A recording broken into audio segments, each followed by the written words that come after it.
Senior citizen 8 ఏళ్ళైంది senior citizen. నేను ఆయన ఫ్రమ్ భువనగిరి. మా గురుదేవులు ముత్యారెడ్డి గారు ఉన్నారు, నరసింహారెడ్డి గారు ఉన్నారు. వారు చెప్తేనే నాకు తెలిసి ఇక్కడ సమావేశం అవుతున్నాను. నేను ఉండేది పక్కనే గాంధీనగర్లో.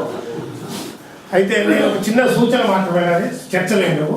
నేను జీఓఎం మీటింగ్స్ అయినప్పుడు చిదంబరం గారికి ఒక సాఫ్ట్ కాపీ పంపిన తర్వాత హార్డ్ కాపీ పంపాను. ఏంటంటే మీరంతా ఖర్చుల గురించి ఆలోచించండి, డబ్బుల గురించి నేను ఆలోచిస్తాను. నాకున్న చిన్న అనుభవంతో 2 లక్షల కోట్ల రూపాయలు తెస్తానని రాశానండి. మన కేంద్ర ప్రభుత్వం నిధులు వద్దు, తెలంగాణకు ప్రజల దగ్గర డబ్బు ఉంది, ఎట్లా పెట్టుకోవాలో అర్థమవుతలేదు. మరి 50,000 డిపాజిట్ చేస్తే పాన్ నెంబర్ అడతాడు, అది ఎలా వచ్చిందంటారు.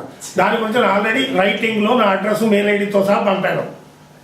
దాని గురించి ఆర్థిక పరంగా ఏది వచ్చినా నాకు వదిలిపెట్టండి. తెలంగాణ నిధులు సమకూర్చే బాధ్యత నాది, వసూలు చేసి ఇచ్చే బాధ్యత నాది.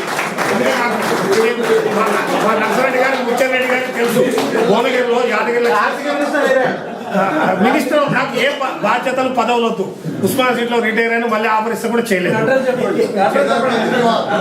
అడ్రస్ అందించారు. అయితే భువనగిరిలో ఇలానే నన్ను విమర్శించారు. యాదగిరి లక్ష్మణ స్వామి కోఆపరేటివ్ పెట్టాము, గత 13 సంవత్సరాల నుంచి నడుస్తుంది. ఇప్పుడు 2 బ్రాంచ్లు అయినా దానికి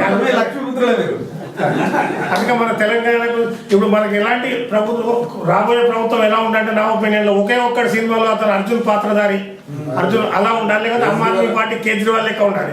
సేమ్ మ్యాటర్ కేజ్రీవాల్ గారిని కూడా పంపాను. ఎందుకంటే ఇది చిన్న టాస్క్ కాదు, ఇది 1-2 ఇయర్స్ టాస్క్ ఇది. ఎందుకంటే ఇన్కమ్ ట్యాక్స్ క్లియరెన్స్ కావాలి, తీసుకుంటే బ్లాక్ ఇస్తాం, ఇచ్చినప్పుడు వైట్ ఇస్తాం. ప్రజల దగ్గర డబ్బులు ఉన్నాయి. కొందరు అడిగారు నన్ను, మీరు ఎలా ఇస్తారండి? నాకు 2 చాలని చెప్పాను. ఎవరు? జగన్మోహన్ రెడ్డి ఎవరు, హసన్ అలీ ఎవరు? రాజకీయ ఇక్కడ సౌలత లేక వాళ్ళు శిస్సులో పెడుతున్నారు. ఇప్పుడు ఒకసారి ఏదో పేపర్ చేయాలంటే కొడుతుంది. అమెరికాకు సీట్లు దొరుకుతాయి కానీ స్విట్జర్లాండ్ సీట్లు దొరకవు విమానాల్లో. నాకు ఈ అవకాశం ఇచ్చినందుకు వేణుకుమార్ గారికి